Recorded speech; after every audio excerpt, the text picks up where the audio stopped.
movies. We watch movies.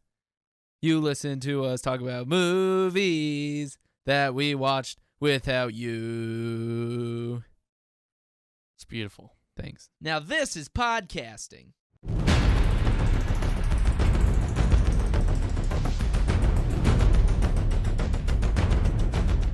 Man, so many movies to talk about. There are. I saw like 6. Yeah, I watched 6 over the past 2 weeks. That's pretty sweet. Yeah. Okay, We're all kind of on a good trajectory, I think. I mean, we're all going to reach that Yeah. predetermined, like 100, whatever we decided. Yeah.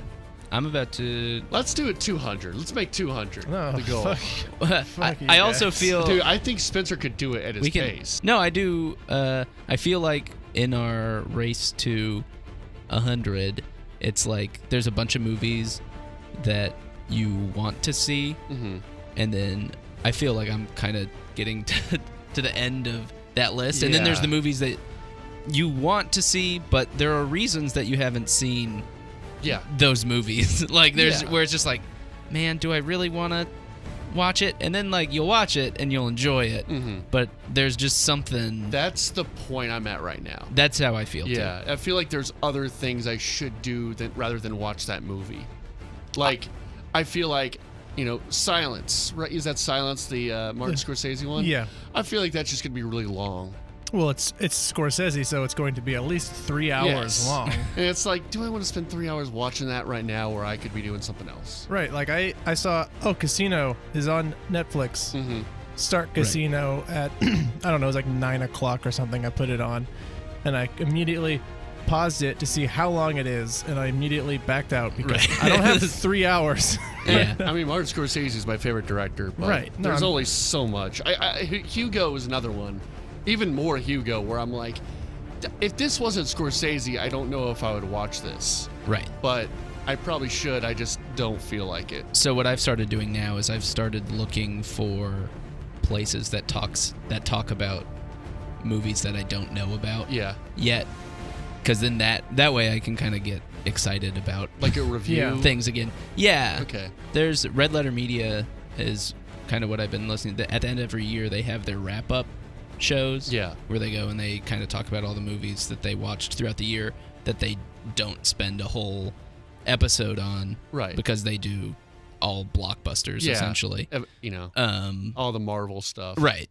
And so they'll be like, oh, this is like a fun little horror movie, or like this was kind of quirky and weird, and I'll be like, oh, see, now that sounds cool, I'll go check that out. I'm into that stuff. That's what Chris Stuckman will do. That's my main guy I go to, reviewer. I need to watch more Red Letter Media stuff. I have them. I'm subscribed to them on YouTube.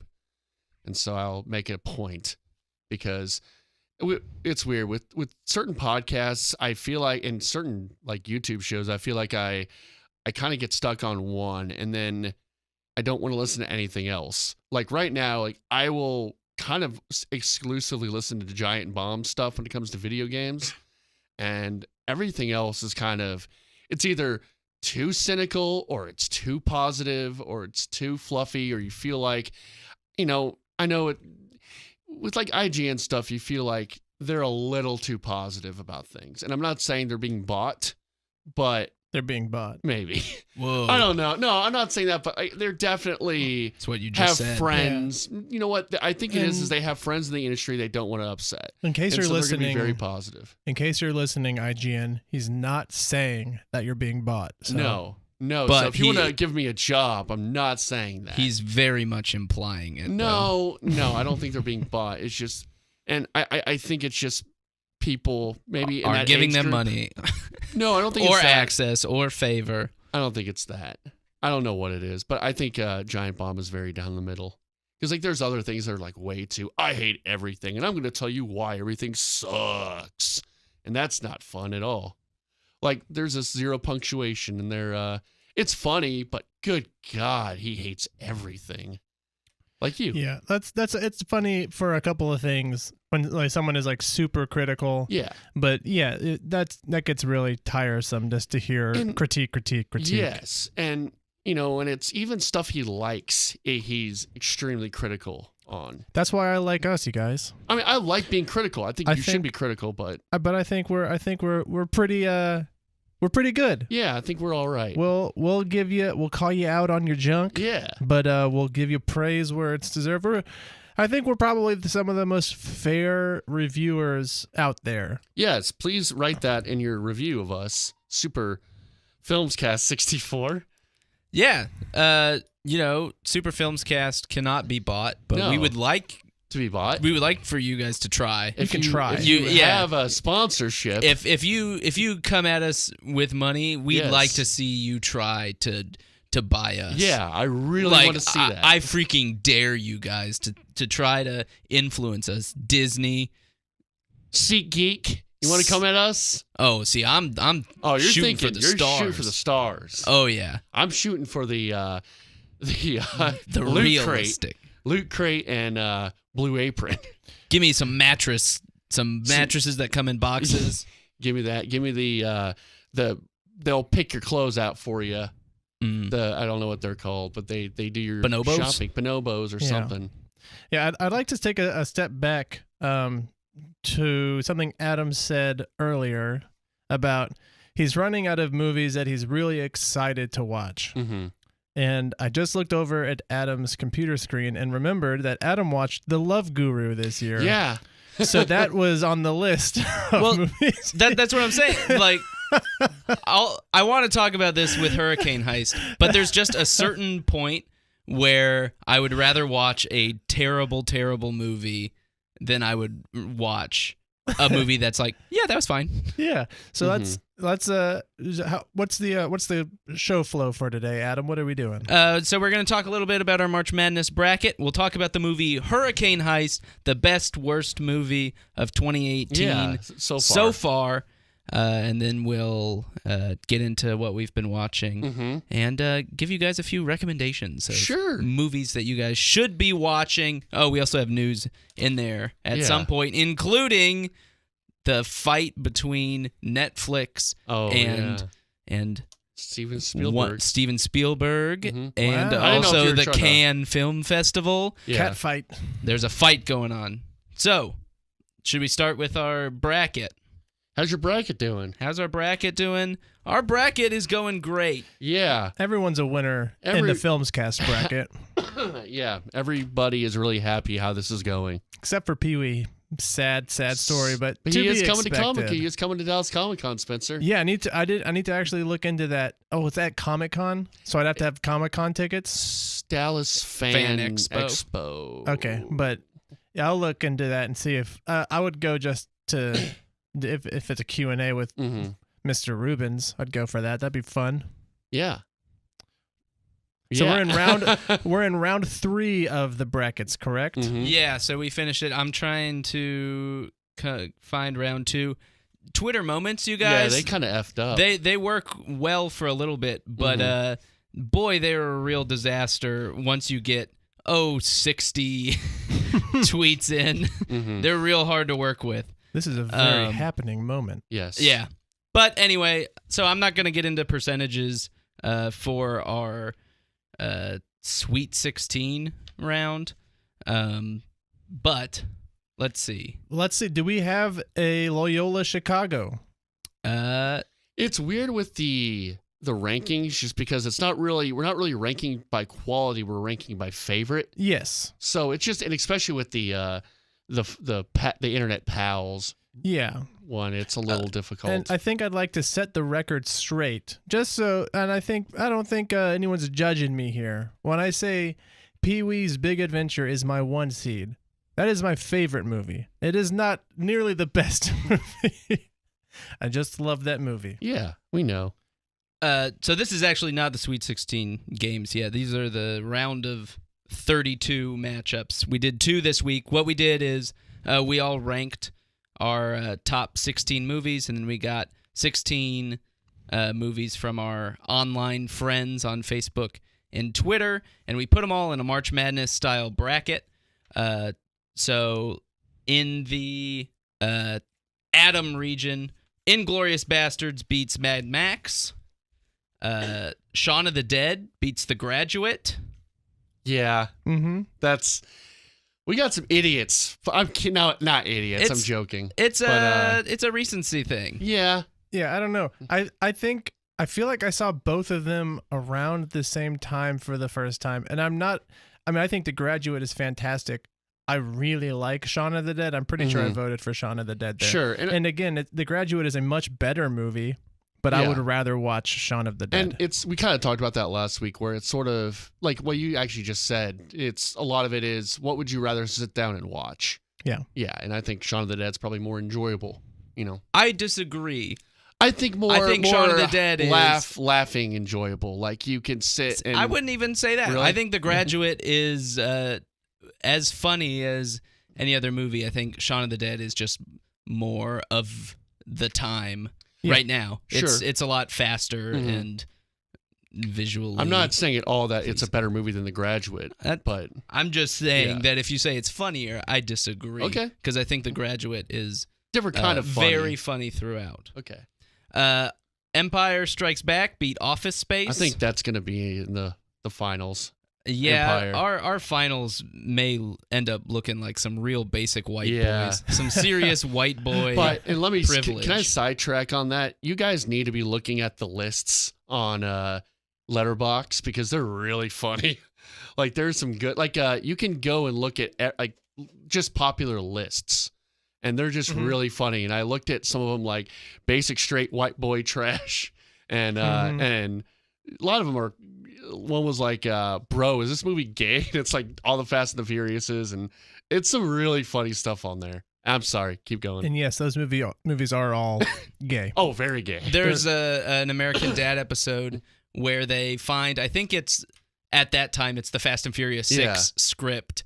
And they find out that it's written as a gay porn, and they shoot it as a gay porn because that's the only way the writer would allow it to go, and then they just cut out all the gay scenes to make the actual movies. Makes sense. It's one of my favorite American Dad episodes. Speaking of, Fast and Furious loses to Airplane. Tragic. So that's all for my region in the round of 32. In the Spencer region, Pulp Fiction beats Arrival. Arrival, the 16 seed. Yeah.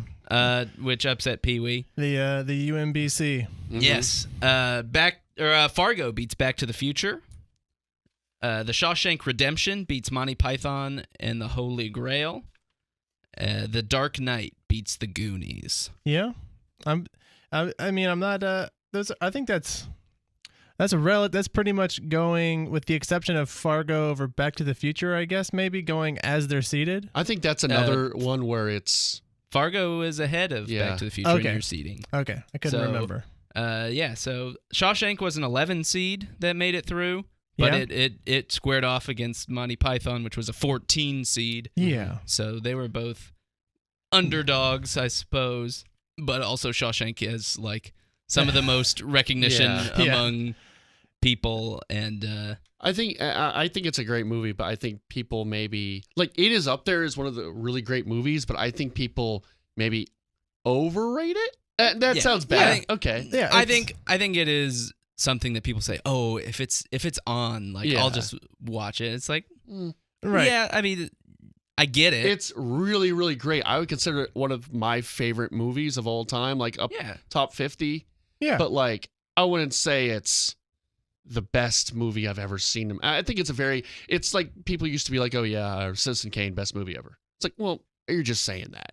Maybe a little bit. I don't know. Yeah, I think it's. I mean, when you're ranking your 16 favorite movies, it's like there could be tons of change. Yeah, there's always change. I think it's a movie that I've thoroughly enjoyed watching. No, I'm not talking about you. I'm talking about the people voting. No, yeah, it's like the highest rated movie on IMDb, and it shouldn't be, but it's just one of those things where everyone's like, yeah, that's the best movie ever made.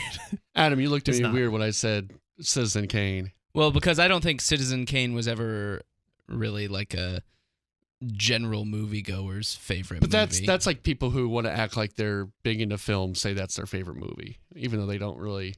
I don't know.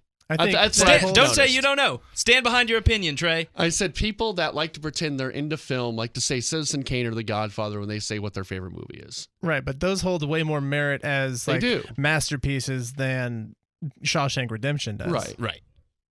In the Trey region, Goodfellas beat Drive.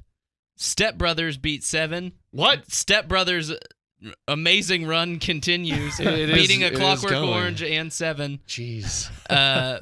In the showdown, There Will Be Blood against No Country for Old Men. No Country. They Wins. killed him. Victorious I saw that too. once again. Yes. And Big Lebowski beats Superbad. Mm-hmm. In our online pals region, Anchorman beats Forrest Gump. So freaking best movie ever. Ouch. Out of there. Return of the King, after we pushed it through, Yes, we and pushed its it. tie with Ocean's 11, stomped Princess Bride. Mm-hmm.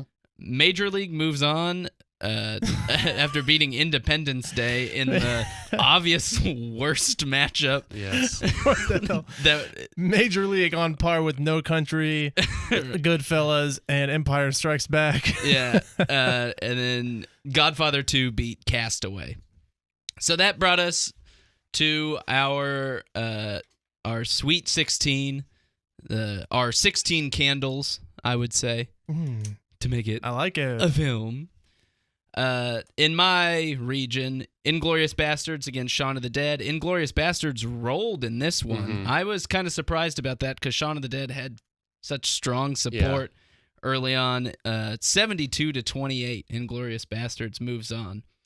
And then Empire Strikes Back against Airplane. Empire Strikes Back continues its run against comedy and lesser-known movies. Yeah. It hasn't really, I don't know. It's to the point, early on, I think we saw some comedy upsets where comedies were ranked higher than like really good but not like super fantastic movies, and then it got into this region and people were finally like, no, all these comedies gotta go now. Yeah. Which I think is probably fair. Yeah. Yes. Let the grown-ups play. So in the Adam region, in the let's see, what, Elite 8, the Fate of the Furious. Yeah. What did I say something else? Did I write something on Twitter for that one? I don't remember. But anyway, Inglourious Bastards against Empire Strikes Back. Thoughts? Inglourious Bastards versus Empire Strikes Back. I like Inglourious Bastards better. Yeah, that's a very That's tough one. You could get recency, but I mean, Inglourious Bastards is still like, even if it's recency bias, it's so good. Mm-hmm. But I don't Star know. Wars is Empire Strikes Back is so ingrained. Right. and- It's Yeah. huge. Yeah.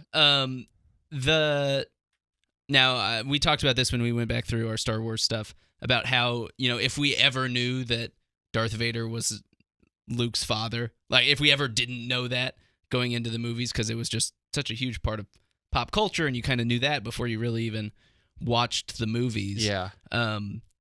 That kind of like surprise moment that I never had with Star Wars, I feel like I had when they start shooting Hitler in the face in Inglourious Bastards. It's like, oh my God, they're actually killing him. This is great.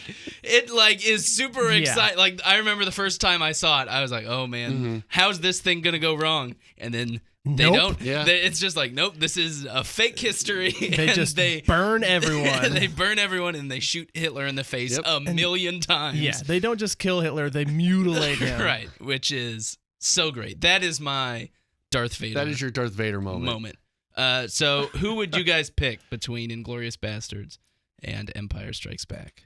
I think I would take Inglourious Bastards. I mean, I love Empire, but yeah, I think Inglourious Bastards just connects with me better. It's a little bit more raw and kind of is a little bit more brutal, which I definitely enjoy when it's done well. Yeah, I love that movie. Wait, hold on. Are we talking about the fourth round right now or the Right, we're just third? talking about it. It's not the official. We're just talking vote. about it. Okay. It hasn't okay. been. This hasn't even gone I'm out sorry. for vote yet. Okay, cool. Yeah, I would say Inglourious Bastards over Empire, but I've never been the big Star Wars guy. Yeah, so I just it's I'm the I- same as thing. you. I had Inglourious Bastards number 1. I think Mhm. it's probably the most rewatchable. Yeah. But I like Empire Strikes Back a Yeah, whole lot. no, it's definitely the Obviously, best Star Wars movie. at this point, we're splitting hairs. Yeah. Yeah. These are both. I It's would all- consider all of these are 5-star movies Yeah. for all of us Yes. at this point. Mhm. In the Spencer region, Pulp Fiction against Fargo. let's see. Pulp Fiction wins 80% to 20%. Pulp Fiction is kind of rolled through these as well. And then, let's see. And then The Dark Knight over Shawshank Redemption. Yeah. Dark Knight, 63%. Shawshank Redemption, 37%. Remember those percentages, guys. 63% to 37%. Okay, I'll keep those top of mind.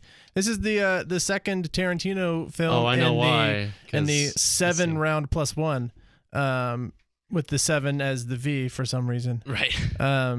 So Tarantino very well represented. Mm-hmm. I'm excited about this round. I have Dark Knight ahead of Pulp Fiction, and I think I would keep it that way. I love The Dark Knight. It's an amazing action movie. Dark Knight better progress. Don't let me down. I think it will. Though I don't know.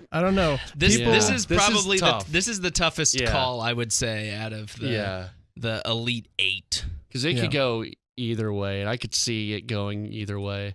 Yeah. I think I would take The Dark Knight as well, just because doing a realistic dark superhero movie, it's a little easier with Batman, but yeah, it is easier with Batman because you can see what happened when they tried to do it with Superman. Yes, and then all the DC stuff after has kind of been influenced by that. I'm not saying it's easy, all the Marvel stuff I feel is very like Iron Man influenced. And you can see how kind of the Marvel franchise has flourished while DC has struggled. And I think that's because it's very hard to make a movie like The Dark Knight. Yeah, when I say it's easy with Batman, I think it's easier because you're not dealing with supernatural stuff. Oh, for sure. Yes. Definitely. Yeah.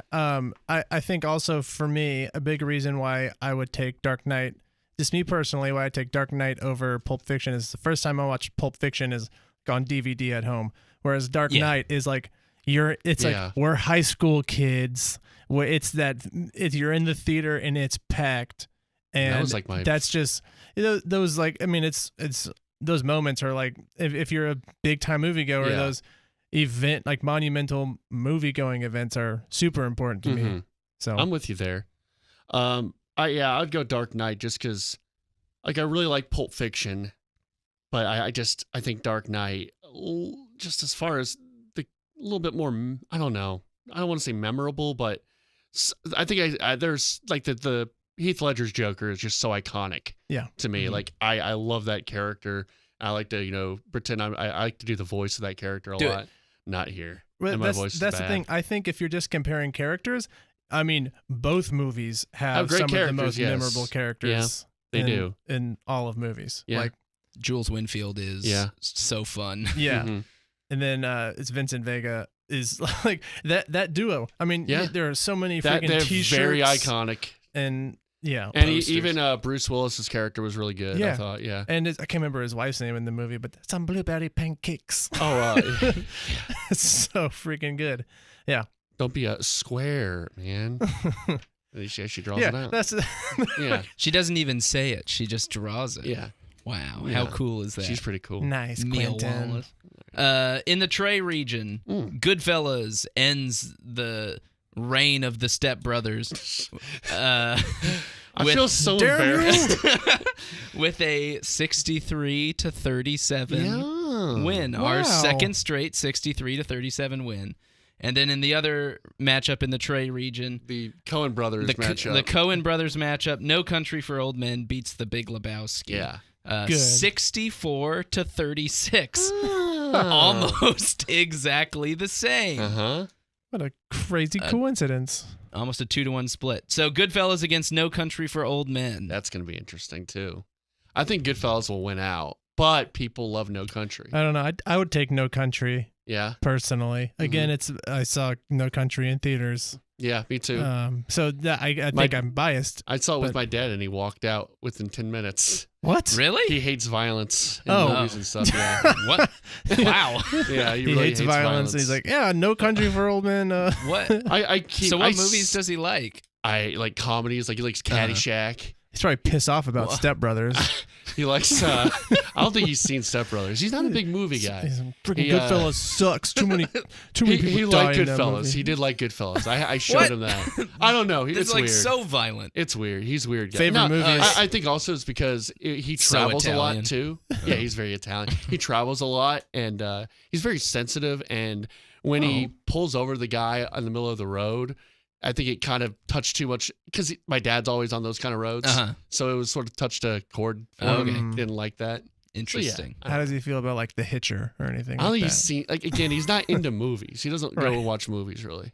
I think I would take Goodfellas, but I don't feel great about it. I don't think he's going to win. It's I'm happy close. with both winning. Yeah.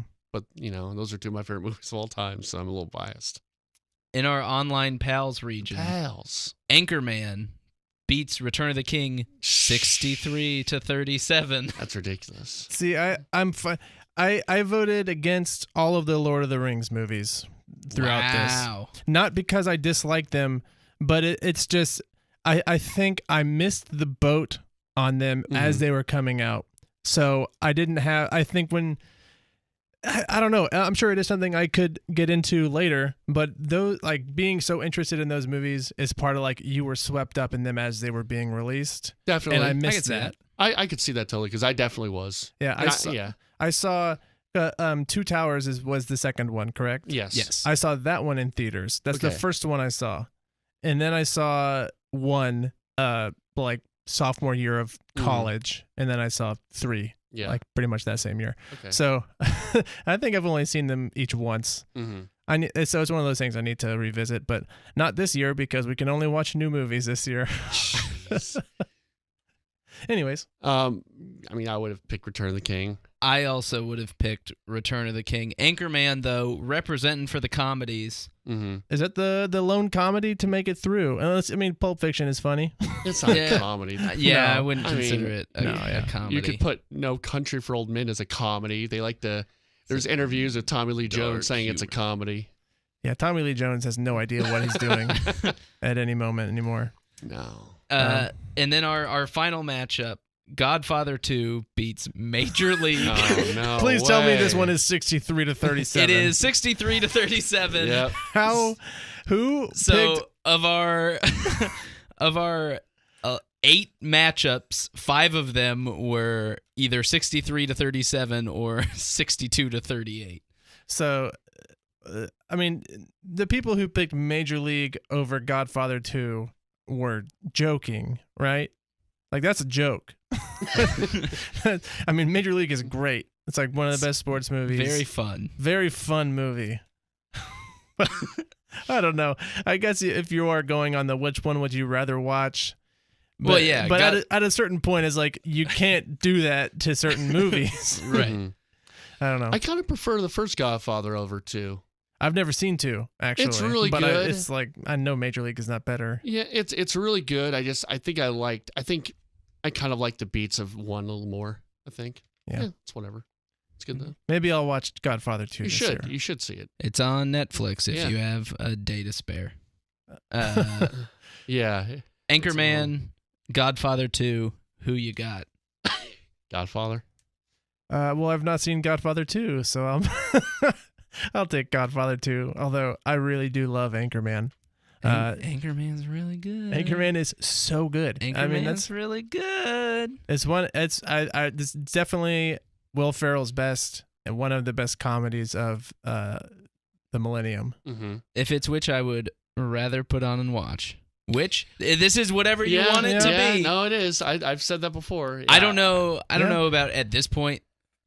Maybe I've worn out Anchorman enough to where it like watching it would only make me sadder. Sure. I'm always super Step Brothers over Anchorman and super bad over Pineapple Express guy. That's kind of where I Well, fall. I'm like the exact opposite of you. Well, then Yeah. we're enemies, sworn Yeah. enemies. The now. old yin and yang. Yeah. That's why we have such a good podcast. Yeah. We finish each other's. Sandwiches. Exactly. There we go. Mhm. So that's the bracket. Go ahead and vote. I'll have these up by the time you're listening. It'll be on my Twitter feed at the Fullertron. I think we'll probably do Two this rounds. week. And so we'll have our finals next week on the show. Yeah. What are your predictions for the finals? The finals? Yes. Final two? The final two. Oh. Let's not influence our vote. Okay, Yes. let's not do that. I don't want to throw it in there. Yeah. Now let's talk about a movie that we all watched together. We And talked about loved. our super film, the ones that we think are fantastic, that are great. Now we'll talk about a movie that is not so great, but also just so much freaking fun.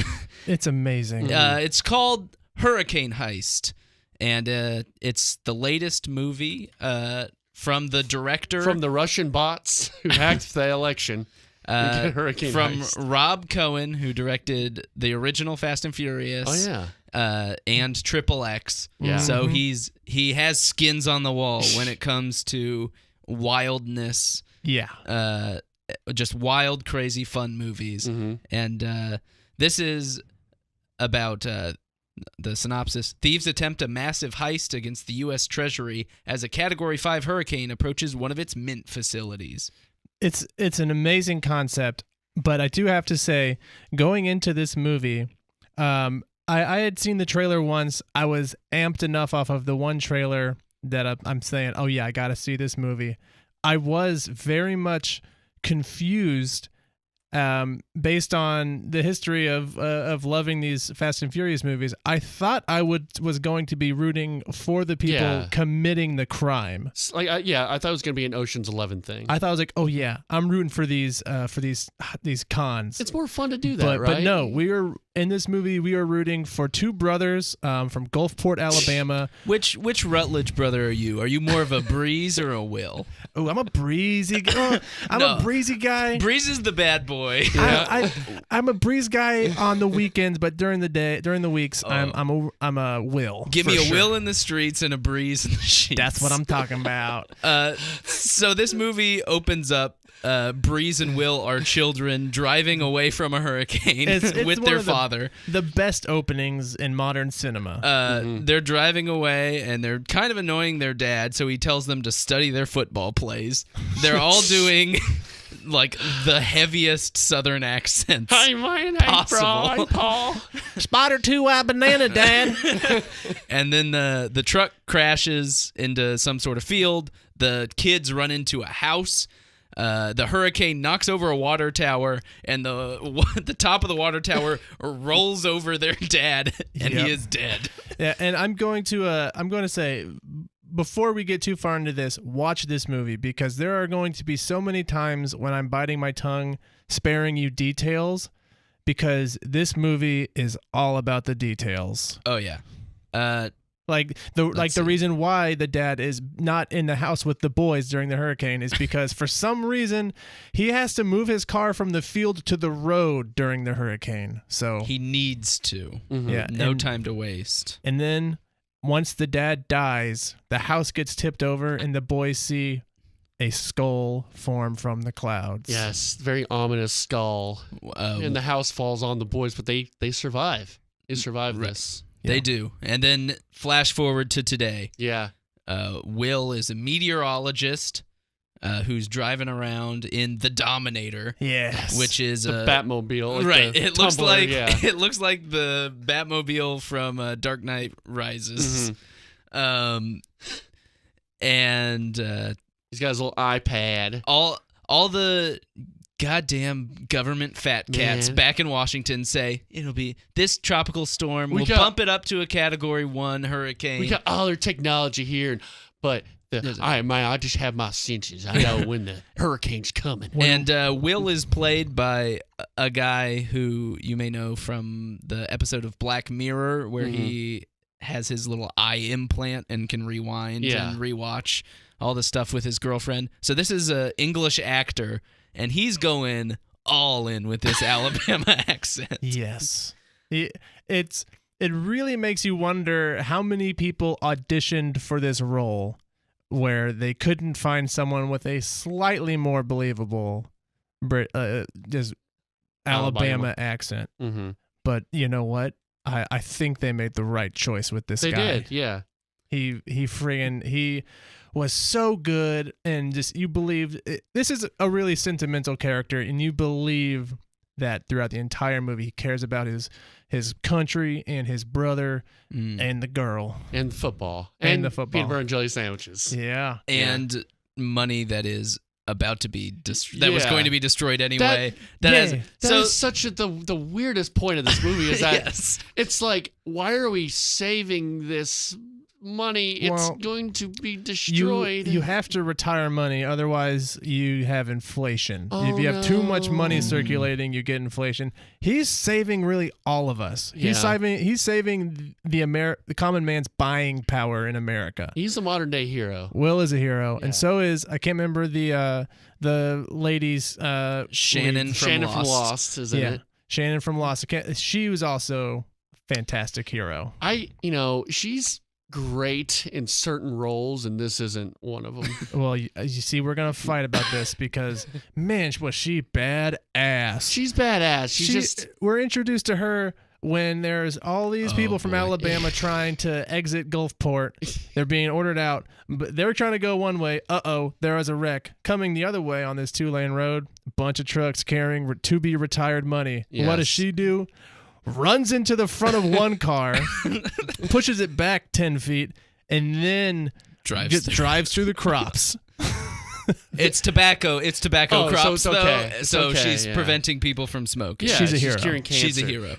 This movie's full of heroes. Right. You know? That's little heroes. It's just a classic hero's journey. Yeah. And supervillains. Yeah. And the guy who's like the bad Russian guy in every other B movie is the main villain. Like, I know he's some sort of like Scottish man in this movie. Yeah. So we've kind of touched on it, but the basic conceit is that they bring back a whole bunch of old bills that are set to be shredded and destroyed. But the local police force has evacuated everyone out of the town so that they're working with, spoiler for a little bit later, but so I think this movie needs spoilers, because without the spoilers, I'm not sure how to convince people to see this movie. Right. I don't want to give away all of our favorite moments, because it's so much better. Everything from this movie is out of left field. Yes, like there is nothing happens the way you would think it would happen. It's really, you got to see it to believe it type of thing. And so they're going to try to steal this money while everyone in the town is totally gone. And as one of the guys who planned it said later, all we needed was a little hurricane. And also the fact that he's like, we're not going to use guns, no casualties. And there's just a whole scene of them darting all these federal agents, just with freaking dart guns, and they're all falling down, and one guy has like a dart in his hand. Instant action. Tranquilization. And then he's like, no casualties, but then they just go torturing people pretty much the rest of the movie, almost killing them. Yes. See, now you're getting bogged down in the details. You can't do that to yourself. Yeah. Now, question, does this movie feature anyone getting killed to death by a deadly hubcap frisbee? Yes. It does. It most certainly does. Does this movie, let's see, include people flying around like human kites? Yes, it does. You better believe it. Does it involve the eye of the storm, just a firm line of clouds and utter destruction chasing down our heroes as they try to stop these people from getting away? Yes, of course. Adam, are you suggesting that a movie from the creator of the Fast and Furious and XXX franchises basically has a very loose understanding of how tropical storms work? I may be suggesting that. Well, You are absolutely right, and it could not have been done. No one wants to, although despite the fact that they have very little understanding of how storms actually work, they're going to talk to you like they know all the correct lingo. Of course. Mm-hmm. And also the hacking, all the correct lingo. And also, this movie... There's hacking in this movie. Oh, yeah. This movie felt like it was written by Russian bots, too. Like, it was very... It was made by a ton of Russian people. Yeah. Oh, yeah. This movie was set to undermine the election, and they realized this is so bad. Let's just save it for a year. Yeah, I think so. Let's see. What else is there to talk about? Should we talk about so the much spoiler, non-spoiler? I think if we're just going to talk about the general plot, basically, there becomes a group of people. Will and Breeze have to stop these bad guys who have infiltrated and Will's the Mint brother. No, wait a minute. It's Breeze. Breeze's brother. Yeah, Breeze is like but he's a mechanic. like a football star, ex-football. They're both like ex-football stars. But Bree is like a doctor though. Doctor, lawyer. No, Will is Fisher. Breeze. Will. Yeah. Breeze is a former military man who drinks a lot. Who drinks a lot and is very easily convinced to leave his house after he's very stubbornly not going to. Has panties. Yeah. From someone named Jaguar. Jaguar. Yeah. Basically this movie is just a ton of fun. You get some really entertaining action sequences.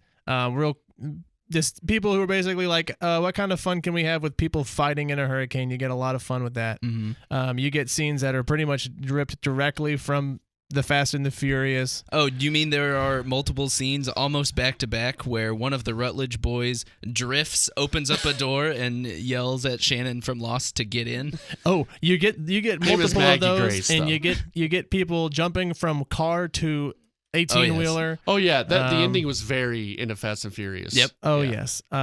It's a ton of fun. If you do like fun action movies, this is up there. And the effects were fine. Like they were really good. It didn't look low budget. No, it wasn't a cheap movie. No. Yeah, it cost $35 million.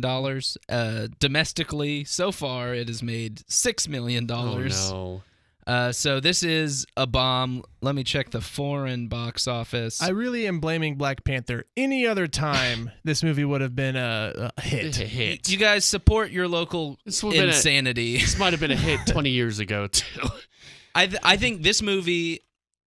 we've talked a lot about like straight to Netflix movies, and not that I would want to see this any other way than in a theater ruining the night of two couples because we are hooting and hollering. Like 6 of us clapping every 10 seconds. Yeah. You get some global warming PSA in there, just right in the middle.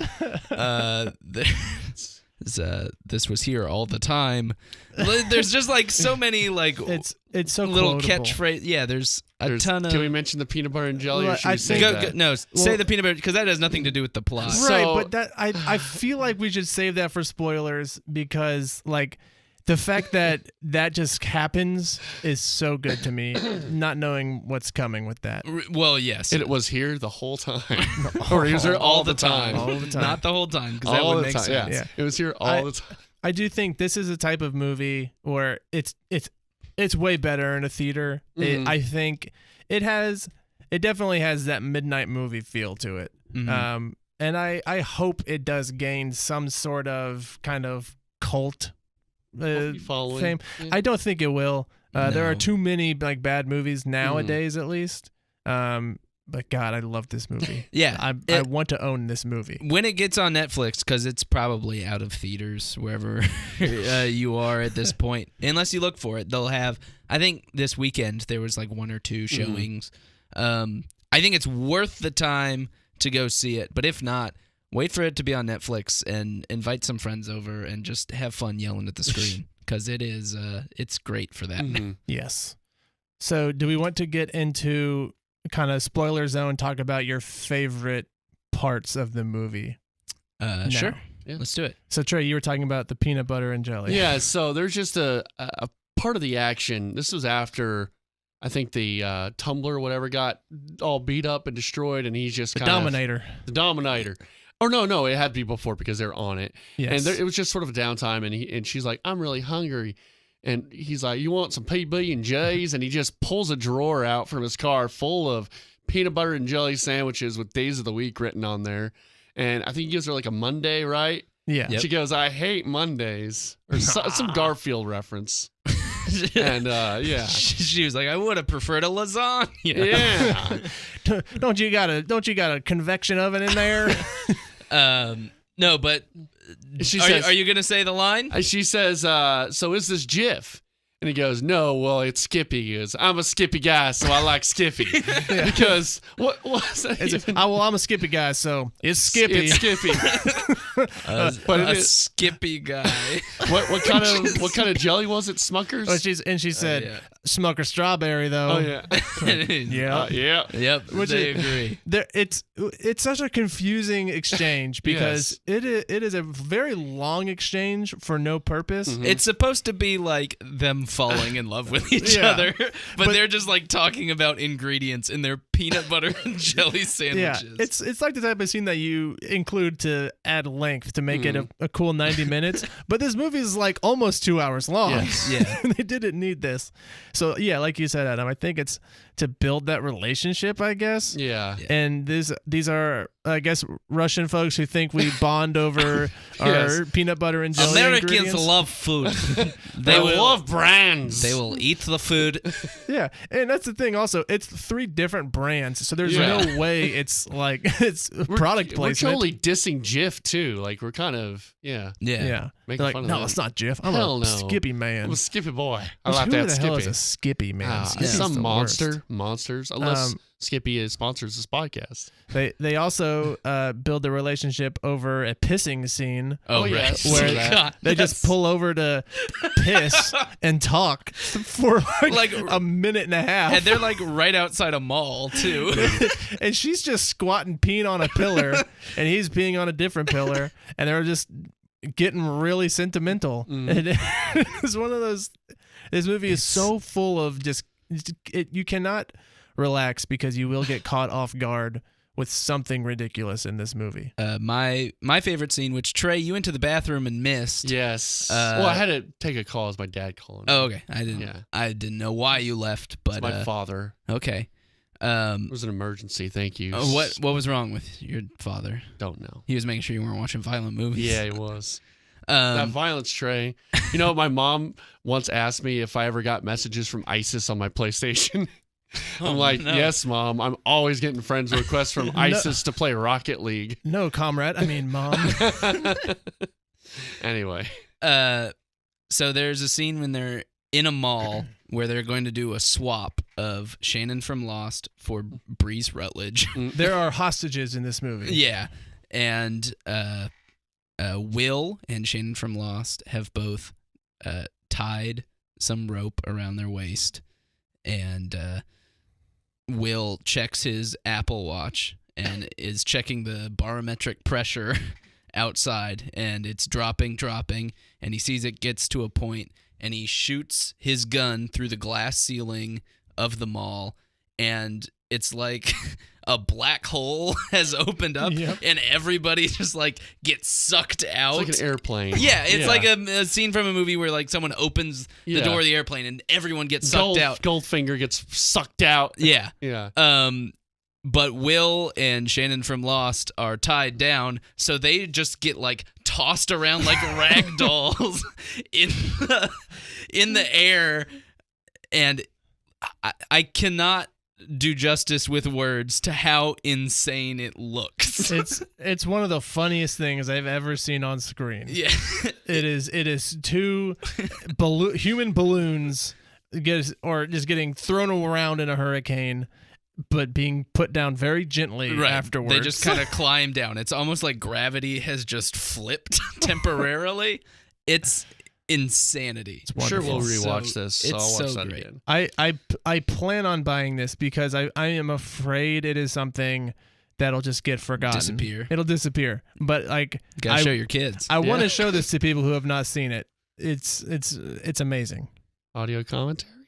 Ooh. Yes. That would be fun. Yes, Yeah. Blu-ray. This will be I've never purchased a Blu-ray. This Well, I will mean, be we the could first. do an audio commentary. Oh yeah, we'll Yeah. do one for sure. Yeah. Yes, I'm all about. That's a great idea. That'll be a Super FilmsCast special. Yeah. Excellent. All right, you guys want to...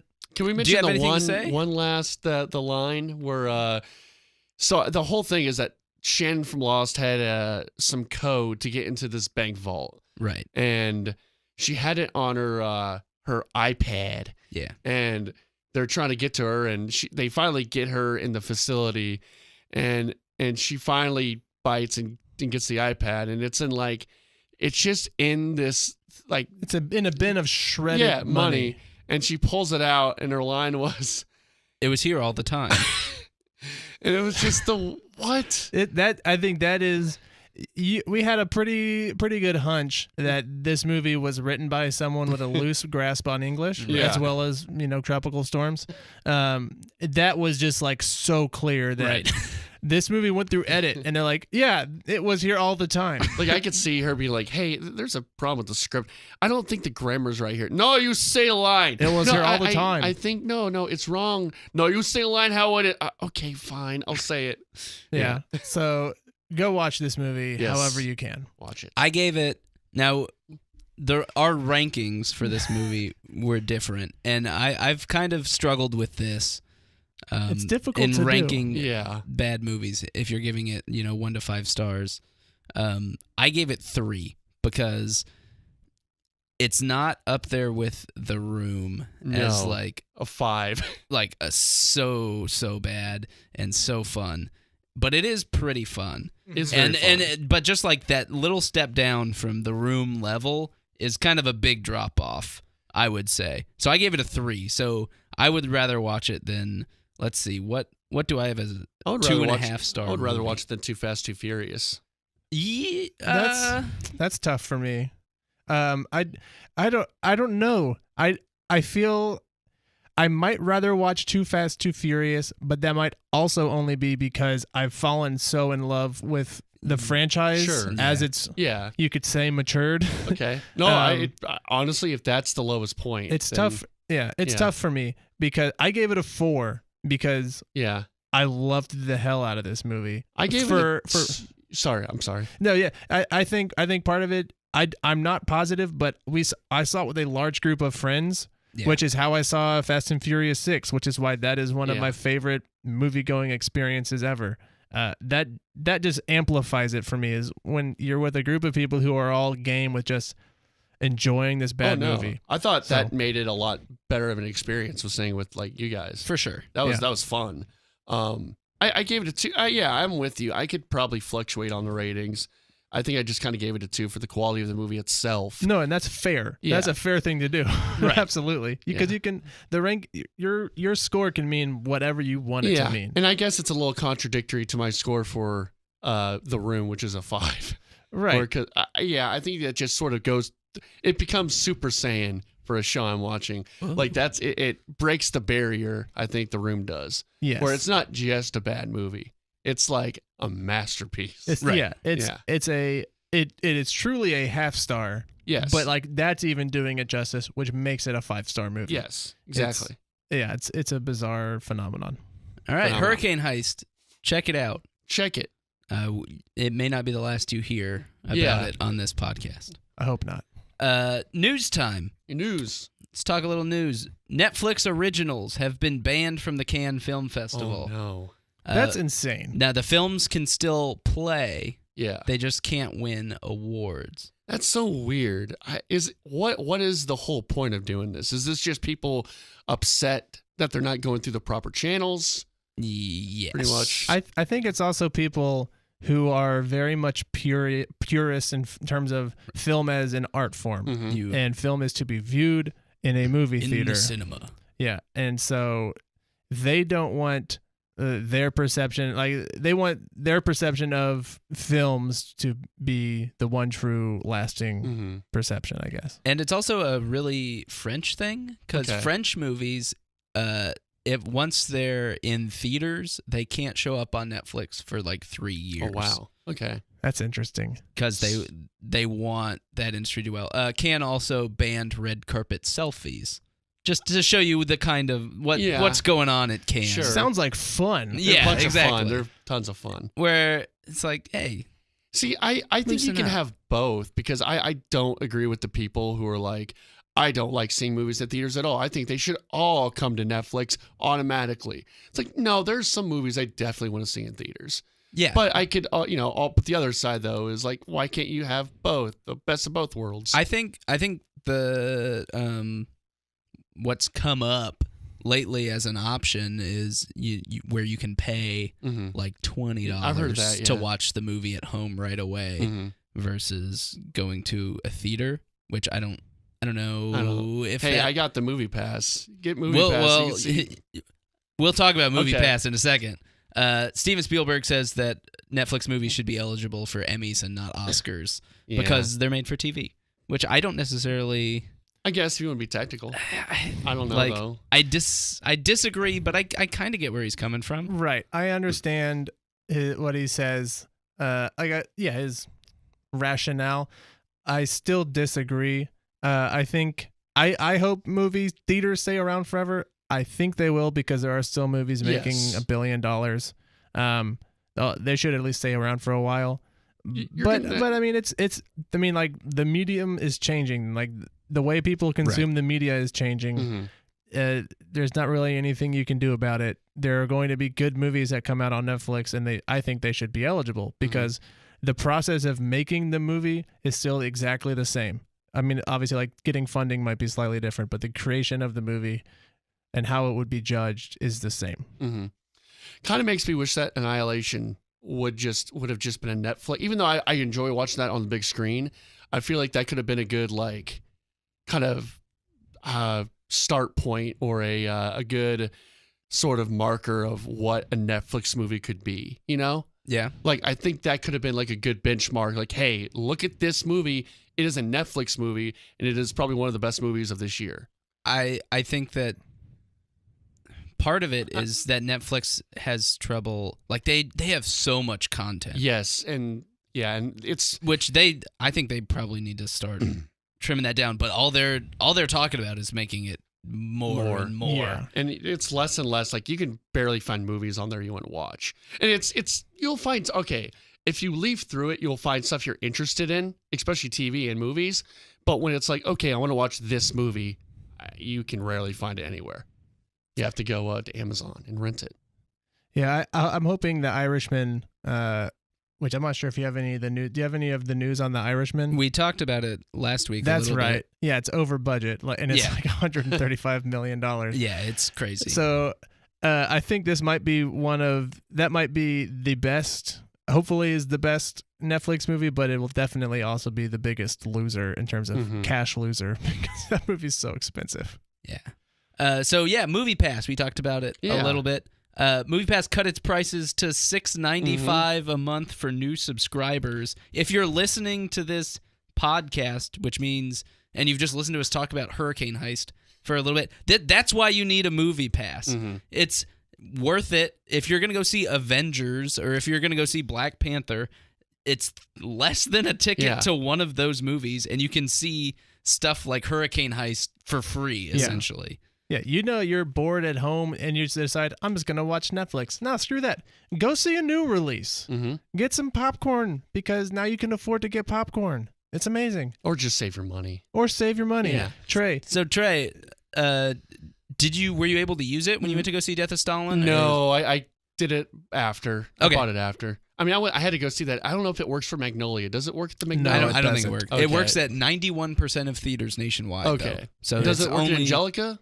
Yes. Angelica Okay. It works at. All right. I had a seat at Magnolia. Magnolia is a cool theater too. It's right up by a little it's in Smikosina right there, and it's pretty cool. It's in Uptown. Yeah.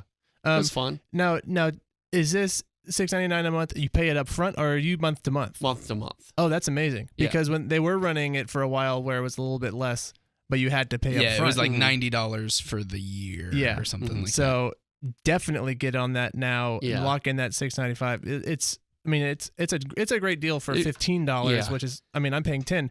it would be worth it for $20 a month. Mm-hmm. Amazing. If you're just going to see if you're only going to see 2 movies a month, it's worth it. If you get a free see movie. one movie a month, it's worth it at this point because they've kept cutting it.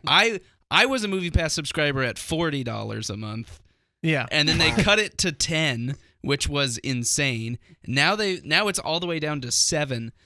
I have no idea what their plan is because people talk about with Uber how Uber turns whatever like a huge loss every quarter, but it's just about getting the market share. Mm-hmm. But with Uber, there's Lyft and other things that are doing similar stuff. I don't know exactly what MoviePass is trying to compete against or what it's trying to have a user base for. It's collecting data. It's right. It's movie, well, it's data. There was that they're the guy in charge, the CEO, said, "Oh yeah, we're tracking everywhere you go," essentially as like a joke, and then and then had to be like, "Oh no, we only do it to find out where you are near theaters," but that's. I don't care. Right. I'm not going to murder anybody after the movie. Go see where I go and get dinner after the movie. I don't care. Just let me see movies for $10 a month. I guess they technically have to because it's the whole thing. You have to be a few yards from the movie. Right. Yes. Yeah. I will allow it. And every once in a while, they'll send out an email that'll be like, "Hey, go see Gringo. If you go see Gringo this weekend, you can get a chance to meet Charlize Theron or something like." Who is? Oh God, what's the name of the actor in that movie? Daniel Oluwa. Yeah. Oluwa. I can't pronounce it. But they'll have stuff like that where I think they'll try to get people to go see certain movies, which I think is a good thing to do. That's but right now, it's perfectly healthy marketing. They must be just like hemorrhaging money. Their Slice Line. Right, exactly. Their Slice Line from Silicon Valley, which Trey does not watch. I should watch it. It's one of those movies I should. A series. Yeah. Or series. I'm sorry. I'm so into films right now. No, it's these are lost leaders for sure. Yeah. And I love them. Ryan Reynolds is going to get a writing credit for Deadpool 2. He is super involved in the process. He was involved in getting that movie made. From the start. Yeah, made. Yeah. And he was the first one he leaked like footage of himself on purpose to try to build hype to get the studio to make it and stuff like that. And it worked. People were like Reddit exploded, Twitter exploded. So he's going to get a writing credit. I think that's kind of cool. Fair, he seems passionate about it. Yeah. Have you guys seen now this is old news, but I just saw it when I saw this story about Ryan Reynolds. Have you read the Deadpool 2 synopsis? No. That they sent out. I know it involves Cable, who is like my friend is my friend at work is super into comic books, and he loves Cable, and he's tried to explain to me Cable's origin, and it is insanely convoluted. Apparently, comic books are super convoluted. Oh no way! But I have not read this synopsis. This is the synopsis they sent the movie, out. Or is this like a joke synopsis? It's like the actual movie. I'll read it.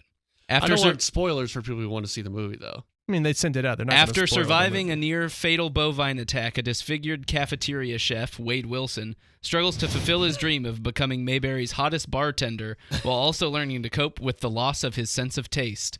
Searching to regain his spice for life as well as a flux capacitor, Wade must battle ninjas, the Yakuza, and a pack of sexually aggressive canines as he journeys around the world to discover the importance of family, friendship, and flavor, finding a new taste for adventure, and earning the coveted coffee mug title of World's Best Lover. I think we've just spoiled the movie for people. Right, so. yeah. So sorry, guys, if you were going to see Deadpool 2.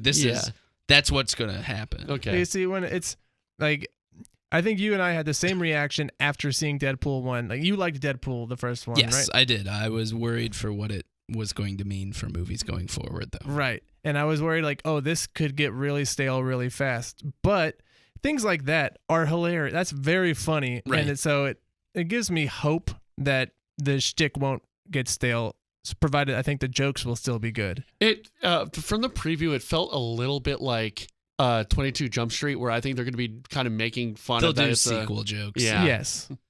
Which, hey, that wasn't a bad movie. Yeah, No, I liked 22. Yeah. I really liked the trailer for this. I've been kind of like dreading Deadpool 2, but that trailer I've been less dreading it than you have. I think this is cool. Yeah, it's And Josh Brolin is pretty. I love Josh Brolin in most everything he does. So he could be a cool Cable. we'll see. Margot Robbie officially in as Sharon Tate in the Nice Tarantino That LA cast. Jeez. movie. So now Margot Robbie, Leonardo DiCaprio, Brad Pitt. So that's a hell of a cast. So good. It's pretty great. Yeah. And you have to imagine, like, a movie like that's going to have a huge cast. I think there's going to be even more big names probably confirmed. I mean, every Tarantino movie has a ton of awesome names. You just watched I, Tonya. I did. How did you feel about Margot Robbie? I think she's great. I think she's sort of, she looks like someone who would, I don't know, like, you think they would, she's sort of the Brad Pitt, the female Brad Pitt. Do you think she would be in a lot of, like, movies where she's just, like, the pretty girl? She's almost too attractive to be a good actress. Yes, and then you're like, oh my God, she's really good. Yeah. She's very good. Yeah, I think she's excellent. That's a really good comparison, I think, to Brad Pitt, where Brad Pitt is so insanely handsome, but he's also a very talented actor. And he picks great roles. Yeah. In great movies. You might see some, I'm not sure what other, aside from like Wolf of Wall Street, maybe, where she's just put in there to be beautiful. Right. Brad Pitt, like, you'd see movies with him where he's not really acting. First, a bunch of movies like Thelma and Louise. He was just kind of the hunky dude in that. Yeah. That's a good comparison. Thank you. Lord and Miller, the directors of the Lego Movie and the aforementioned 21 and 22 Jump Street, they're going to get credit as executive producers of Solo, a Star Wars story. They were supposed to direct it. They got kicked off. Ron Howard reshot it all, but they're still getting consolation prize. A little bit of credit. Yeah, a little bit of credit. Just in keeping up with that news. And then Steven Spielberg apparently wanted to keep Spielberg movies out of Ready Player One, but his crew voted against it. And they said, you know what? Put Jaws in there. I don't know if it's Jaws necessarily. Sure. Oh, I see. I hear it's getting good reviews. It's gotten really good reviews. I actually know someone who saw it at South by Southwest. Oh, Heather? Heather saw it. Oh, yeah, okay. Why isn't she on the podcast today? Well, I don't know. Didn't invite her. Well, let's get her on. Okay. Right now. She said it's the plot is Willy Wonka. Yeah. Okay. But she said she enjoyed it. Okay. Yeah. The plot. That's I mean, fine. I read the book, and the plot is very much. Mm-hmm. I mean, it's like Willy Wonka and the Matrix, right? It's about a boy who goes into this virtual reality game. Everybody basically lives their lives in this game. He has to go get 3 keys to unlock 3 gates to save the Oasis. Whoever does this gets ownership over the Oasis, which is the name of the virtual reality world. Is there a fat kid that gets sucked up in a chocolate There is a river? fat kid. I don't think they make the fat kid fat in this movie though. Okay. But that's the thing. Sizist. Basically most of this movie I would imagine will be portrayed by their avatars, which nobody looks like themselves, so nobody's fat. Of course. Even though in Sea of Thieves, I'm picking the fattest, jolliest guy ever. Yeah, I think this movie is kind of weird because the book is really popular. I really enjoyed it. It's quick and easy. It is just nostalgia overload. It's basically the author like saying, "Here's all the things I liked." Yeah. So the criticism of the book is fine, but it is very much could be adapted to a really cool movie. Based on the first trailer looked pretty bad. Second trailer looked a lot better, so it's cool to hear that it's getting good reviews. It could be very cool. I trust Heather, so yeah. I don't. Oh. But oh no. No, I don't know. She just likes everything. Okay. So I'm gonna be cautiously you know better than I do. Optimistic. All right. But Steven Spielberg, I can understand not wanting to be kind of self-referential about it, but when you've made like such cultural touchstones, he has to, yeah. You don't really have much of a choice. Sorry, Steve. Do y'all want to see that this week? I'd be down. I think I'm down for it. Yeah, we got Movie Pass now. Yeah, we do. Box office. I lost. I think I won this week. I lost. Pacific Rim Uprising, $28 million. Sorry, Trey. Black Panther, $16 million, came in second. I didn't realize Pacific Rim was coming out. I probably should have picked that over Black Panther. Well, if you would have listened to me say what was coming out before you made your picks. I know. Yeah, fool. I Can Only Imagine, $13.3 million. Another strong week. Yeah. I can only imagine. Yeah, it's a really big hit. That sounds more like your Dwayne The Rock Johnson money laundering kind of movie. Yeah, there's church outings, I guess. Yeah, millions of them. And then Sherlock Gnomes, which, Spencer, you had taken in your in our year-long box office bet, comes in with an opening weekend of $10 million. I think I took that pretty low, didn't I? That was your last one that you took as a way to replace Magic Camp, which is not a movie that is coming out. Well, it's a better pick than Magic Camp. I don't care. So, Spencer, Magic Camp sounds like, I keep thinking Magic Camp is that gay conversion therapy movie for some reason. That sounds like a better movie than what I'm sure it will be. Magic Camp. So Spencer, you've had three movies. You've had A Wrinkle in Time, oh no, Sherlock Gnomes, and then 50 Shades Freed, which did pretty well. That's wrapping up. It's going to be around $100 million. I'm fine with that. I think I'm anticipating. Do I anticipate Sherlock Gnomes will be around the 30th highest grossing movie of the year? Possibly. Oh, that was on your list. Yeah, but it was. I'm saying that's the 30th highest movie. It's the margin at that level. Yeah, is so small. I think I'm still in good shape with my top picks. Black Panther, with its $16 million, becomes the biggest domestic superhero movie of all time, passing the Avengers. Which reminds me, Trey, you still haven't dilly-dillied. I know. I would like to transfer the dilly-dilly from a Black Panther showing to Avengers. How about Ready Player One when we see that? Nope, Avengers. Avengers, okay. Yep. It's got to be Avengers. All right. It's not quite the same, and I'm still pretty upset because... I know, I'm upset too. But you wanted some person to beat me up, didn't you? Yeah, and I don't think anybody's good. I think you may get high fives at Avengers for saying dilly-dilly. Dude, that's so cool and fun. There are some pretty socially important movies coming out this year if you'd rather do that. Do you want me to do it in the gay conversion therapy movie Dilly Dilly? No, I'm trying to think of like The Grinch. Yeah. Until December when Dilly Dilly. What's going to be the most socially important movie? I'll do it. Well, the thing is, it has to be socially important movie. It has to be socially important, but also a movie where people are going to be. So, like, we have our Oscar picks, where there's, like, If Beale Street Could Talk, or that's what I'm saying. First Man, which, Boy Erased, which is the gay conversion. It sounded really harsh to say that. I felt really bad. Yeah. Boy Erased. Okay. I'll do it for that. Yeah, there's also Beautiful Boy. Beautiful Boy with Timothée Chalamet. A picture just came out with Timothée Chalamet crying next to Steve Carell. Oh, he's always crying. He's very sad. He's sad. An emotional boy. If more people would go to see The Favorite, the new Yorgos movie, that would be a funny one. This like insanely dark comedy. Dilly Dilly. I should have done it at Death of Stalin. You and 5 other people. Yeah, that's not fun. But Adam, it's your bet, so you get to choose. I'm gonna say the Avengers. Okay. I want it in a full theater. Yes. But it has to be like when Thor dies or whatever, like spoilers. And opening weekend if we're able to see it opening weekend. Yeah, for sure. Coming out this week, Ready Player One, we talked about a little bit. Mm-hmm. God's Not Dead, A Light in the Darkness, the latest installment in the God's Not Dead universe. Wait, this is a cinematic sequel? Universe, yeah. You don't know about the God's Not Dead cinematic universe? Not yet. It's another Mercy Me movie, but essentially it's just it's a Christian. So it's going to have to compete with I Can Only Imagine.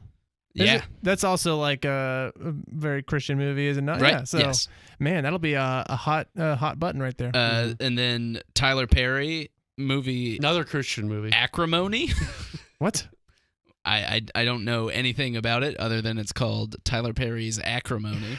Don't sleep on that. Let me look up Tyler Perry's Acrimony. Don't sleep on that in the box office. And then Isle of Dogs is going to continue. It's going to continue to grow, but it doesn't get wide release until Have you been April seeing reviews for that? 6th.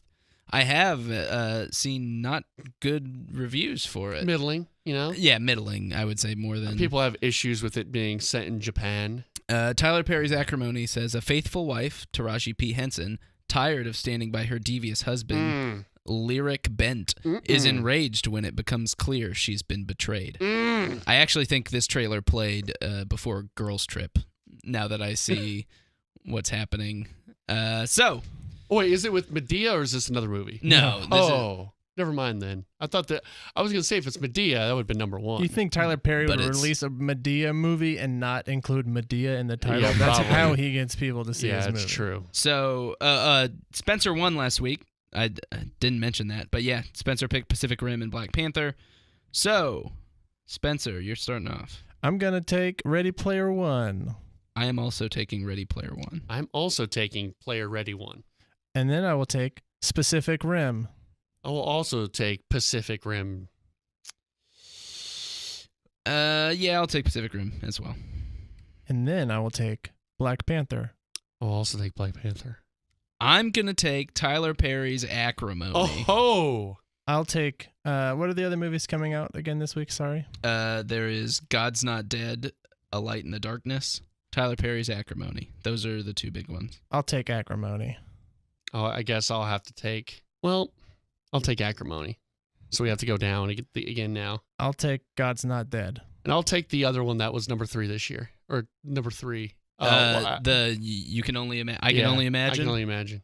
Okay, so let's go over that again. We did Ready Player One, Yep. Black Panther. Yep. Black Panther. And then I chose Acrimony, and you guys picked... It's Pacific Rim. Well, yeah, for us, yeah, we went. What did we do? Pacific Rim. We did Ready Player One, Pacific Rim, Black Panther, Acrimony, and then it was between God's Not Dead and I Can Only Imagine for Trey. Okay. Cool. It was written. Cool, guys. Excellent. We did it. Anything else before we could quickly run through things we've seen? Yeah, what we've been watching. Cool. I've got 2 weeks of movies. Yeah. I watched Green Room, which was very entertaining. Hurricane Heist, of course. I was gone last week, so this is 2 weeks for me. I did really like Green Room. That director shows a lot of brutal stuff. That's a ton of fun to see. I watched The Game, which was, I think, Trey's recommendation. Yep. David Fincher, I think, is, from a directing standpoint, is one of the best working directors, in my opinion. His movies are shot so well. And that's a ton of fun. It's a very fun movie. Really liked it. I watched Blended on a hotel TV. It took like 3.5 hours to watch it with commercials. Yeah. I watched the first 5 minutes of it years ago and could not last another second. It's insane how bad I was sitting in the theater in the hotel room, doing chores while it's on. It's Drew Barrymore and Adam Sandler. Yes, right. They somehow through comical events have to go on a vacation together. Yes, they have a terrible blind date with one another, but through a series of connections, end up on two separate family trips at the same African resort. And they get this. Adam Sandler is actually a really good guy. Oh, and sure. Drew Barrymore falls in love with him. Yeah. Tales old as time. Adam Sandler's a good guy, and the hot girl falls in love with him. Yeah. Usually with the name that starts with the letter V. Yeah. I gave it 2 stars because it is a terrible, terrible movie. But has a lot of heart. There are a couple of moments where Adam Sandler is legitimately funny in it. And there are very few, but it's enough to where it's not the worst movie I've ever seen. I don't remember it at all, but I remember Terry Crews doing something just insane at the very beginning, and that being the point where I was like, I can't do this. No, there's a whole scene where Drew Barrymore has to buy a nudie mag for her son because she tore up his centerfold, and and Adam Sandler can look at the torn up picture and is like, oh yeah, no, this is this magazine. I got it in my room. And the reason he's at this convenience store is because he has to buy tampons for his daughter, who he calls Larry. Her name's Hillary. It's an awful movie. Does he do it as a joke that he calls her Larry, or is that no, just like her she's a fun name? She's a tomboy, and he calls her Larry. And there's a whole thing about her becoming a woman because it's the most late Adam Sandler movie. But he made me laugh a few times in it, so I gave him 2 stars. What's the last Adam Sandler movie you really enjoyed? That I really enjoyed? Yes. I remember really liking Little Nicky when it came out, but I wouldn't like it now. Yeah. But I was like, I don't know what, 8 years old. I think Anger Management was okay. I think that was like the last one. I think Anger Management came after Little Nicky, right? It did. Yeah, so for Little sure. Nicky was a Little dip. Nicky was Anger before. Management was a little bit better. Big Daddy had a lot of heart. I stayed Big by that Daddy's- movie. Big Yeah. Daddy's good. I like Big Daddy a lot. I don't mean to break this up for you guys, but Funny People, he was in. Yeah, I guess that's. I don't Funny know if that People was counts. good. It's not a It's I not guess like so. a Adam Sandler vehicle. created. Yeah. Yeah, but there's the Sandler verse, right, where all of his movies are connected. He said like they're all like someone's cousin or something, but I don't think they're really Yeah. connected. I don't know. Obviously, Adam Sandler has fallen off drastically, and this movie is no exception. Sure. I watched Wonder Woman, which is truly a terrible, terrible movie. Awful. It got the same score as Blended. And then I watched The Death of Stalin, which is absolutely hilarious. Do we want to talk about that for a second? We can talk about it a little bit. Yeah. All right. One of the just off the bat, Death of Stalin about the power grab following Joseph Stalin's death. Was this the is Soviet based Union. on what happened, just a satire of it? Okay. It's a Like farce it's- of yeah. Yes. It's loose. historically based very, very loosely. Yes, loosely. I think like the actual like major events Mhm. actually happened. Yeah. Like who died. Right. Like obviously Nikita Khrushchev Mhm. seceded. But yeah, it's very much a farce.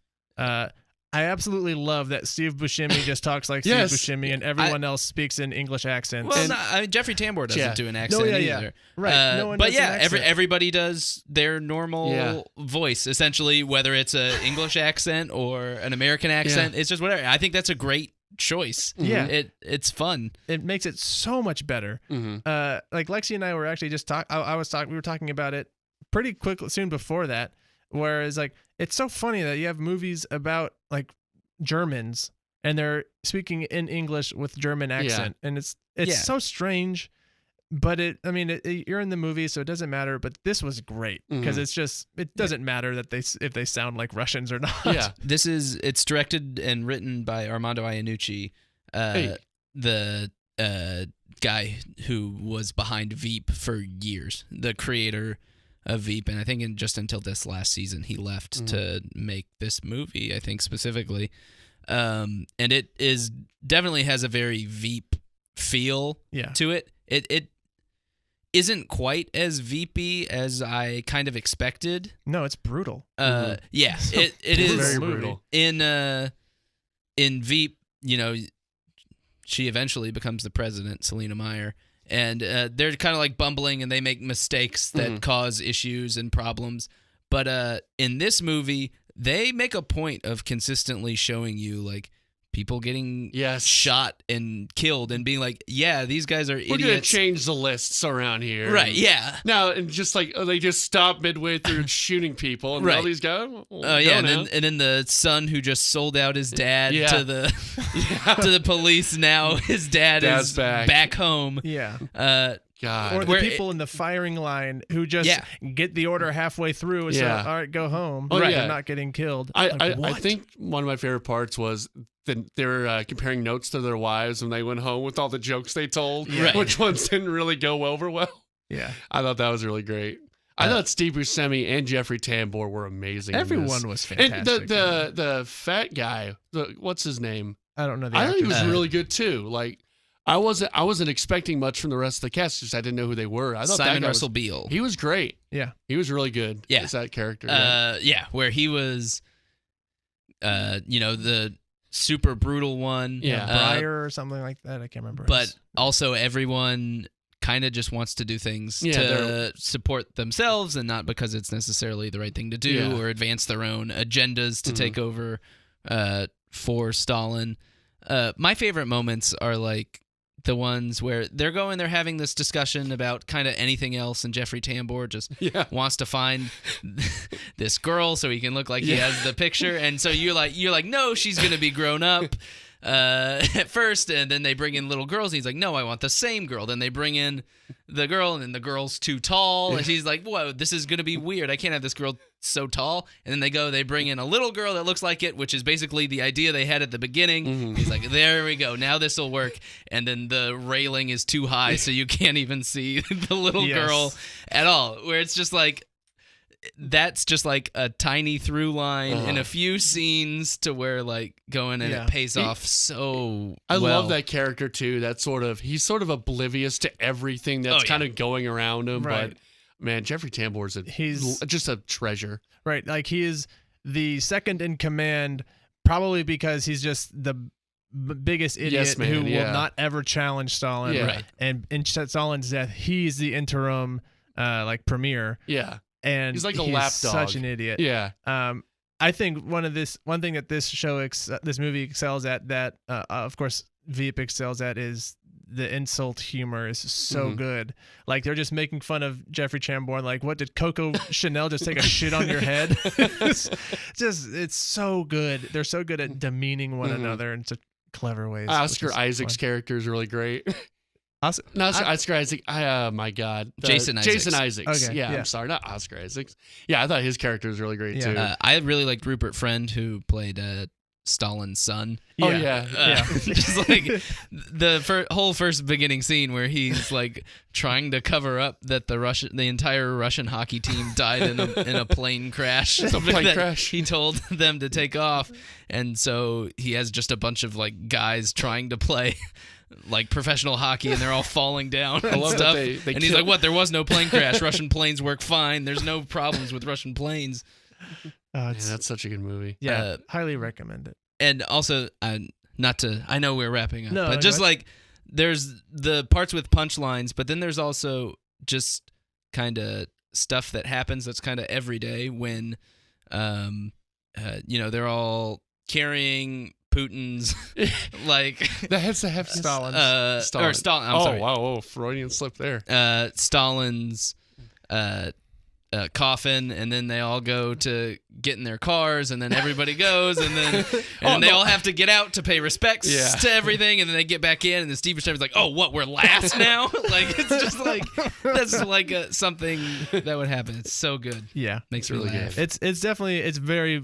I would love to watch it again. Yes. There are so many jokes. Yeah.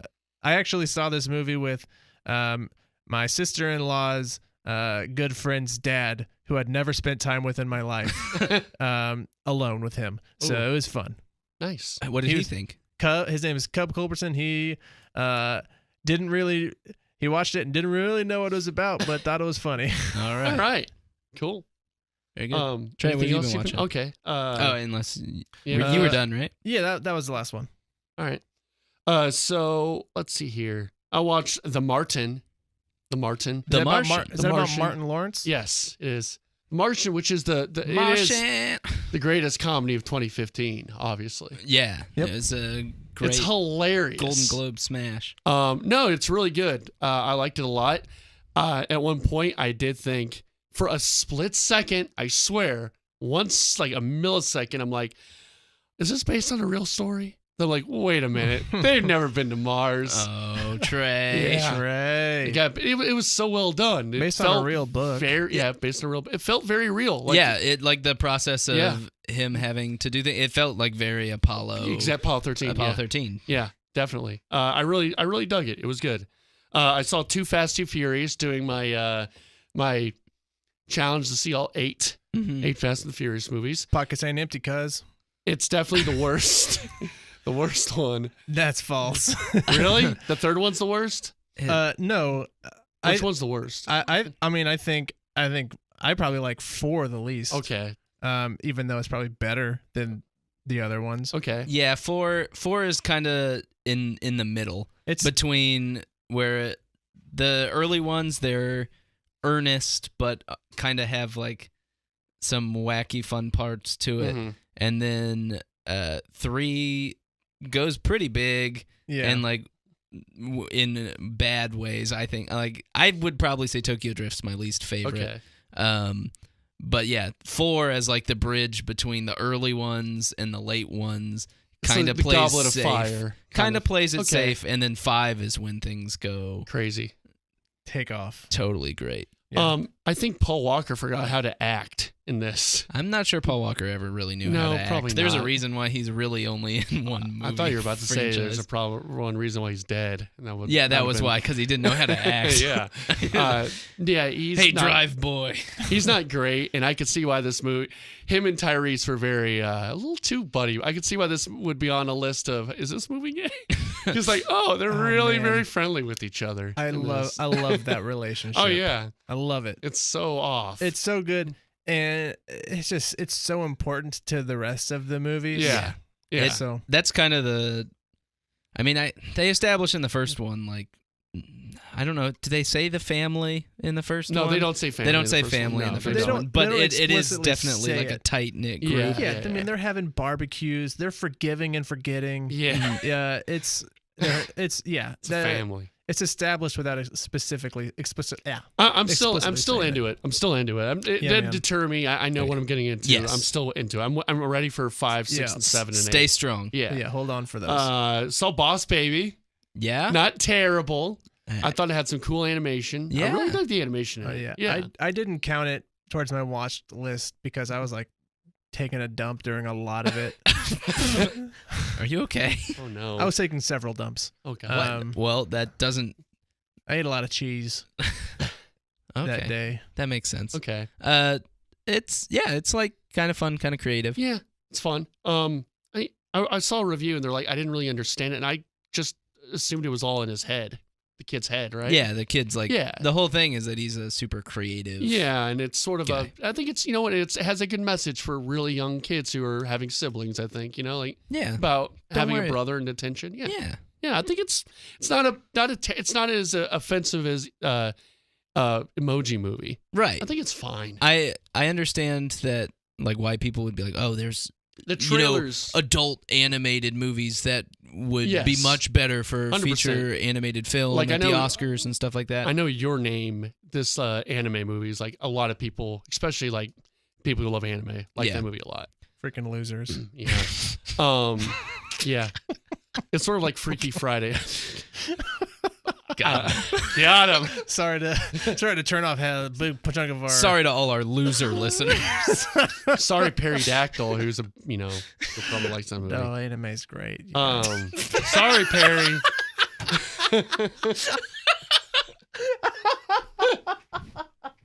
Good God, Spencer. I saw I, Tanya as well. Yeah. Really good. Talked about that a little bit. Yeah. I thought that was a really fun. I didn't think it was as funny as people were saying. What was your most fun part when he grabbed Probably her the- by the ponytail and smashed her face into the Yeah, wall? I didn't think that was Or very funny. When I don't get, like, I saw reviews like, man, it was hilarious, a laugh riot. I'm like, it was like lighthearted, but it wasn't funny. yeah, it's kind of like Wolf of Wall Street-ish. Sure. Yeah. Yeah, I'd say that. Where it's like not necessarily funny, but it's cut in a way to be like amusing. Yes, amusing. There's would say. definitely more straight comic relief with the fat fat guy, security yeah. friend. Yeah. I that thought he was lightens really good. the overall mood. Yeah. Yeah. It's more so like situationally funny. Like these Uh-huh. idiots Yeah. are really doing this. Margot Robbie's really good. She's great. Yeah. Mhm. And then I saw this movie called Altered States. Have you ever heard of this? Mm-mm. I have not. It's a movie that was made in 1980, and it's the first ever movie with Drew Barrymore. She plays like the guy's daughter, and great. it is she's not even in it. E.T.? She's like barely in it. It's William Hurt. It's his first ever Okay. movie, Okay. and it is about this teacher who he works at this university. He's doing these sort of sensory deprivation experiments, and he takes a whole bunch of drugs from Mexico, and he's trying to like find out like what men's purpose is. It's a very, you're a freshman in high school, you take a few mushrooms and watch a movie kind of movie. Yeah. It's all right. It was fun. It's not great. It's interesting, but it's very hey, I'm a high schooler and I just smoked weed for the first time. Let's watch this movie Right. about. Let's watch a Scanner Darkly. Yeah, it's very much like that. It's all right though. And then I saw Death of Stalin, and I watched a bunch of Dragon Ball Z, which I like it. It's definitely a kids show, but I like it. Like, and in the way that like, there's just the you could kind of see the fabric of it. You could kind of see the strings. Mm-hmm. You kind of see what they're doing here and there, and it's very formulaic, and characters do things just to kind of serve to give Goku more time, Right. but it's still fun. It's real fun, So yeah, that's what I've been watching. Cool. I watched 3 movies this week. I think I'm gonna try to watch at least some of the Marvel movies. Yeah, I'm going to too. Because Avengers kind of looks interesting to me. The latest one, I'm at least interested in it. So I watched Captain America: Civil War. Have you seen Winter Soldier? I have not seen Winter Soldier. I hear that's really good. I think I might watch that tonight. I heard Winter Soldier's supposed to be kind of like the best. Yeah, that's what I hear too. Marvel I movie? think I might have seen Winter Soldier. That's a Captain America, right? Yes. I feel like I've seen a couple of the Captain America movies, none of the straight Avenger movies. Okay. Yeah, so this is Captain America: Civil War, even though it should have It's been kind of Marvel. Avengers-y, Yeah, it is basically everyone except for Thor and the Hulk. Yeah. And I remember when the Civil War thing was going on. It's back in the early 2000s. Like that was a comic book run for a while. It's a lot of people. Yeah. Like there's so many people and they keep adding people and there's gonna be so many more in not Age of Ultron, in Infinity War. Uh-huh. And boy, it really makes, like, there was a certain point where I was like, okay, they're kind of balancing this, and then they basically show up to where Iron Man and Captain America are going to have their big fight, and then they're like, hey, I found someone who's going to tag along as well. They open up a van, and Paul Rudd is in there. Mm-hmm. It's just like, why is there's Ant-Man so much here? There's just so many people. You don't all need to be here. Mm-hmm. So I am it just made me a little more bummed out about, and the fight scenes are just so long. There's so many fights that are just like hella long, I would say. Hella long. And I watched The Death of Stalin, and then I watched The Witch. The Witch. That's one. That's a great Huge of a bitch. It's a great horror movie. It's so good. Mm-hmm. I watched it because it was one. It came up as Red Letter Media as one of the guys' favorite movies of that year, and I was like, okay, I'll check it out. I'd watched some of the horror movies that guy had suggested before, and I wasn't super stoked on it. And it starts off, and I was like, ugh, this is kind of tough. Really? That didn't wake you up? The witch getting all naked? The witch at the beginning, yeah, it is interesting, but like by the end, it's so good. It's such a well done horror movie. Yeah. I feel bad that I hadn't watched it for Spooktacular. I would have been more into it. Spencer, you have not seen it, correct? Right. It's legit scurry. It is really. I wouldn't say it's creepy. Scary. It's not. There's no jump scares. No, it's just. It's just like a general attitude of creepiness. How do you feel about like the occult? Like actual real. He's getting spooked. Getting spooked. I can dig it. If you're gonna recommend that, I will gladly watch it and make Lexi watch it with me. Because it's one of those. This is one. Yeah, she'll cuddle up to you. Yeah, she'll be like, ooh. I remember seeing that with my buddy Hayden, and I remember I was like falling asleep in the car he was driving, and I was like falling asleep in the theater, about to fall asleep. And then that freaking witch kills that baby, and I was up for the rest of the movie. I'm like, oh, spoiler. It happens like 5 minutes, 3 minutes into the movie. Yeah. It is interesting that they did show the witch right away to me, because it could have very easily been played like, is this real or is it? Basically, you just watch a family fall apart pretty much for most of the movie. Yeah. That's most of the movie. Like the witch stuff isn't a big deal. It's secondary. It's sort of like a good zombie movie where the zombies are kind of secondary. It's about the humanity. It's about Yes. the people becoming animals and monsters to each other. And this was this guy's first movie. Yeah. The director, Robert Eggers. Uh-huh. And then the main girl in it is... She was in some stuff recently. Yeah. She was in Split. Okay. Yeah. She was. Anna Taylor-Joy. Mm-hmm. And then she's in Thoroughbreds as well. She's really good. And yeah, she was really good in it because it starts off and there's like kids trying to do this like old-timey speak. Yeah. And it's like, I don't know how I feel about this. Fight through it because I think I've established through this podcast that I generally like the first 2 acts of movies a lot, and then the third act I'm always kind of like. The third act was really good in this. This movie, the first act is kind of like this is like such a good thing. Yeah. The first act sets up everything perfectly for the second, and then the third act is so great. The ending, I think it was well-deserved ending. So good. Oh my god, that freaked me out. Yeah, it's that kind of stuff great. scares me. That's not scares me, but that pushes a nerve. I like that kind of stuff. It's great. So watch The Witch. I think it's on Amazon Prime right now. Cool. Yeah. Cool.